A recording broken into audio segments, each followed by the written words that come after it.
Hello, I'm David Breeden. I'm the Senior Minister at First Unitarian Society of Minneapolis, and this is Coffee and Wisdom.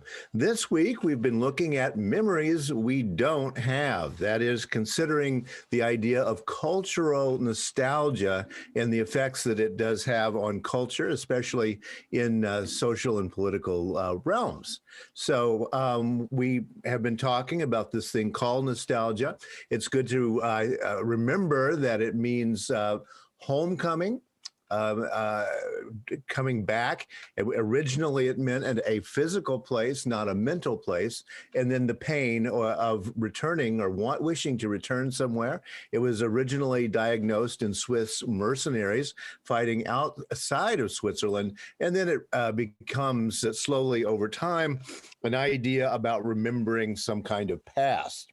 Now, as we will see today, nostalgia has always been around in the human mind, but diagnosing it the way we do nowadays is a little bit different. And we do have to make that distinction between individual nostalgia and cultural and political nostalgia, because we know that actually personal nostalgia is good for you. It improves your mood, it makes life feel more meaningful, it connects you with others, it makes you literally feel warmer and warm fuzzies, and it makes the future look bright. So personal nostalgia has been shown to be a positive thing to be doing. However, cultural and political nostalgia is a little bit different. We were looking yesterday at the ideas of the American West and what that has meant in terms of presidential candidates running for office and hearkening back to, well, what in the 19th century American past.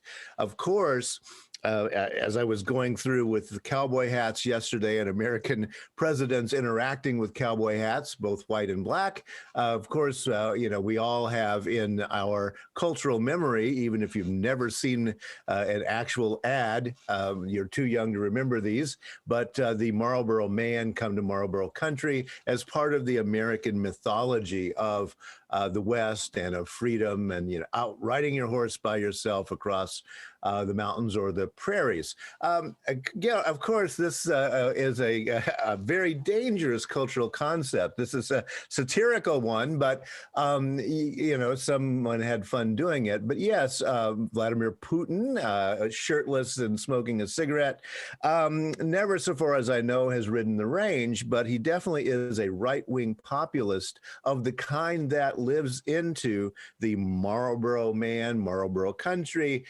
white hat, American West kind of cultural nostalgia.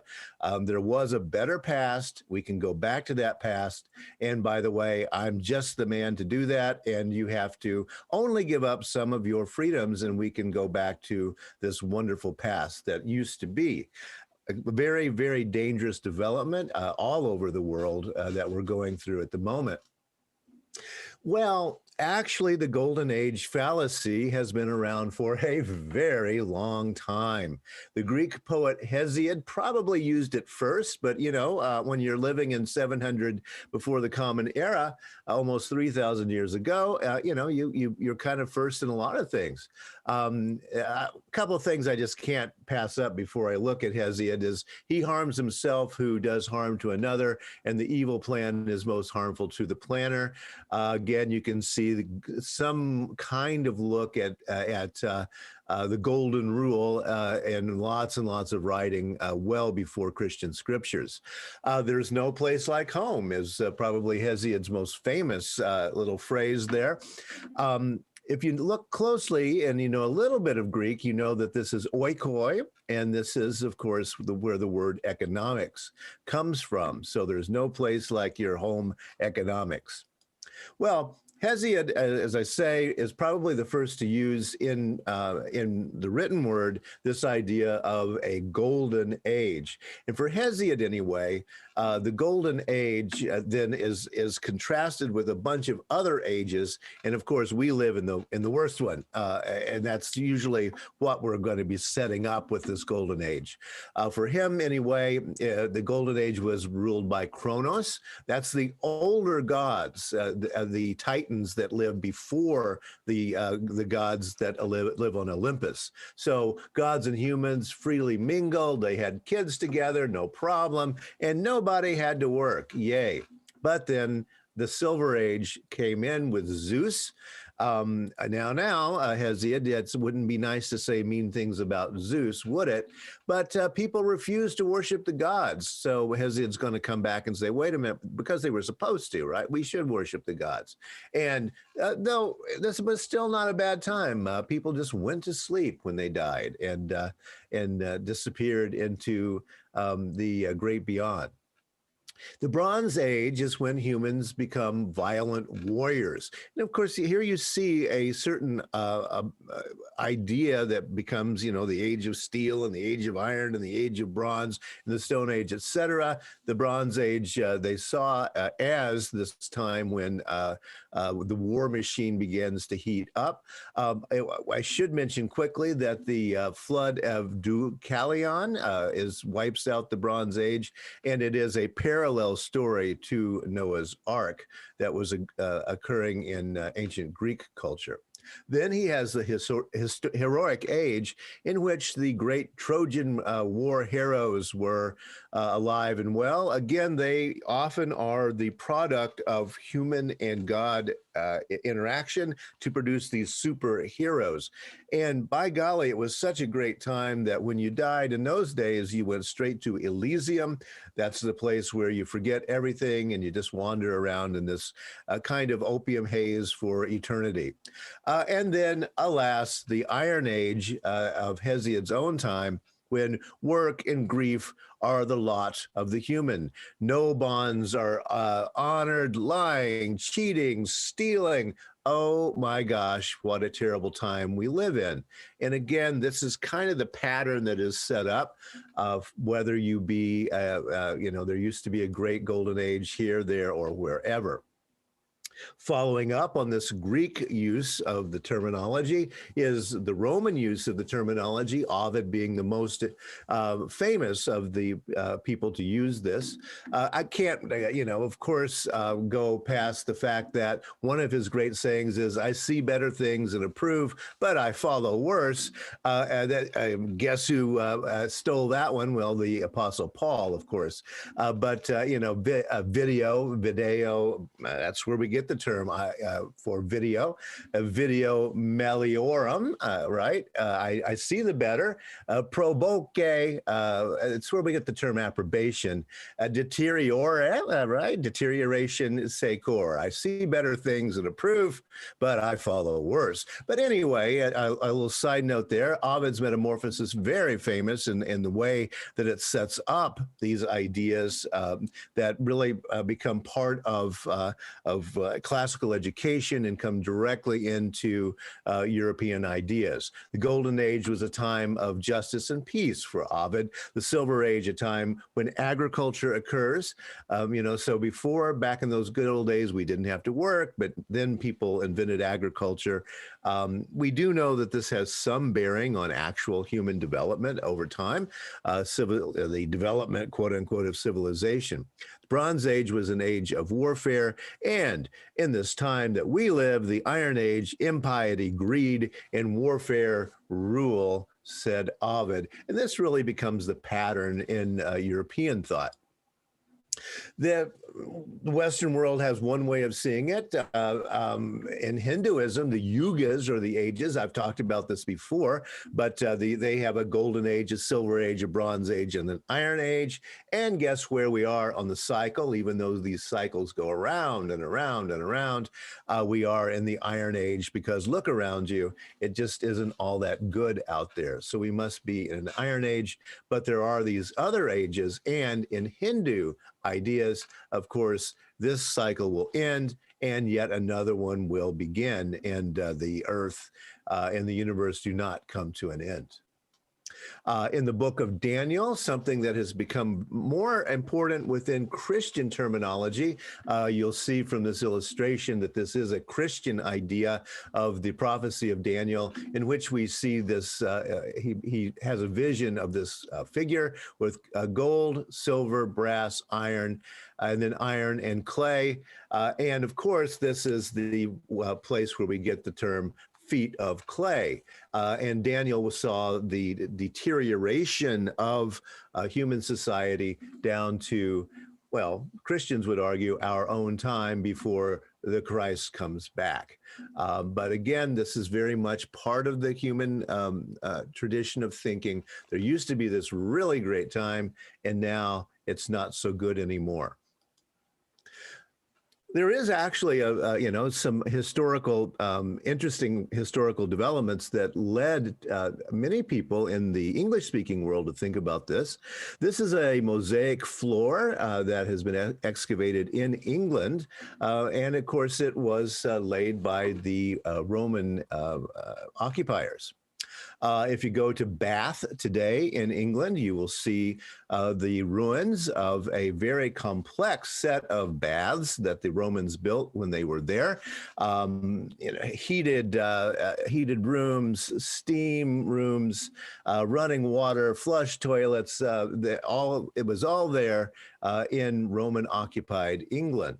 The Romans occupied Britain from 43 to 410 of the Common Era, at a time when the Roman Empire was at its height, and they pulled out in 410 as the Germanic invaders began to put pressure on Rome itself along this border up south of London, certainly.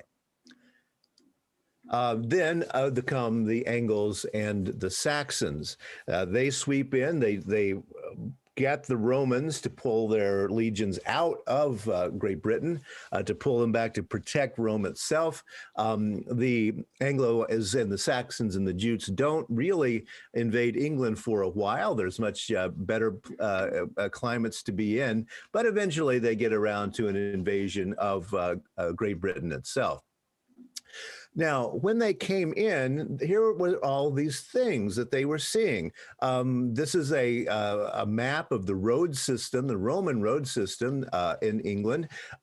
Today, many of the British roads still follow these. They're very good pathways to get. Here's Londinium, of course, down here, and it went all the way up into the northern parts of Scotland, well past Hadrian's Wall, as a matter of fact. A very complex system that is still operative in many places today. So a very highly complex civilization. Well, guess what? The Angles, the Saxons, and the Jutes were at this level of technological ability.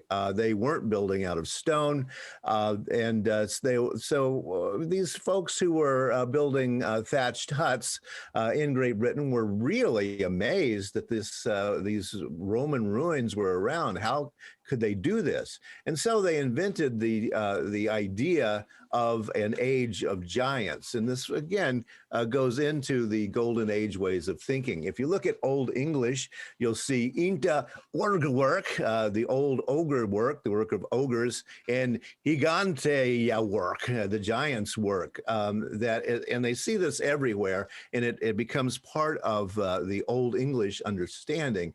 And of course, that's the mythology that's going to go into Tolkien and some early 20th century writers of fantasy fiction, and that becomes how we see the fantasy world, with ogres and giants having been around to build these things.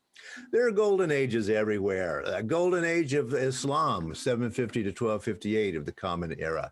The golden age of radio, by golly. The golden age of television. You're getting the idea here. We all think there was a golden age, and of course that means that we live. Oh, is it the Silver Age or the Iron Age or Bronze Age? When is it we live? There's the golden age of Hollywood.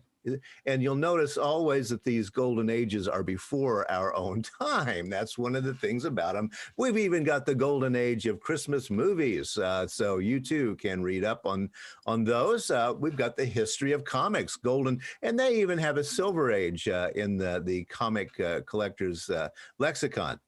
This is everywhere. There's a golden age of pirates. And I don't think I would want to live in that one.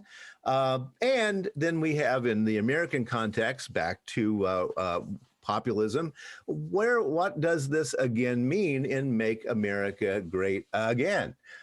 When was the again? And of course, this is golden age thinking, that there must have been a time in U.S. history that was better than now. But of course, as we were looking yesterday, who's 19th century? Gets to say what the golden age is? Because, hey, maybe these are the good old days. You can buy that on Etsy and put it on your wall if you think that's true. So the Golden Age Fallacy. The fact is, there never has been a real golden age. It's always been kind of like this. Stephen Hawking has a very interesting reflection. Time travel might be possible, but if that's the case, why haven't we been overrun by tourists from the future? Good question. And one answer might be, hey, it's so good in the future that who would want to come back to this really very dismal time that we're living in now? That's one answer to your golden age fallacy. Or the golden age is here and now. Probably that's the closest to the truth because, again, there's never been one. Thanks a lot for checking this out, and do be thinking about the ideas that we're looking at here. How does golden age thinking manifest itself in American and world politics, and how has this fallacy misinformed some decisions that could be made probably a little bit better if we faced the actual facts of human existence. Tonight at 7 p.m. Central Standard Time, join me. Abraham Breaks Some Things is my topic for this evening. And what I'm going to be talking about there is, a golden age, back when Abraham founded 3 monotheistic religions all at the same time. So what a guy. And I do want to look at him from not just the Hebrew scripture idea and the kind of accretions that come with Christian scripture, but also Islam, because he's also considered the father of Islam. Thanks a lot for joining in. Our monthly theme for February at First Unitarian Society is Beloved Community, looking at ways we can live better together. And I think one of those is, don't think about those golden ages. Let's deal with the reality on the ground that we see today. Thanks a lot, and I'll see you tomorrow.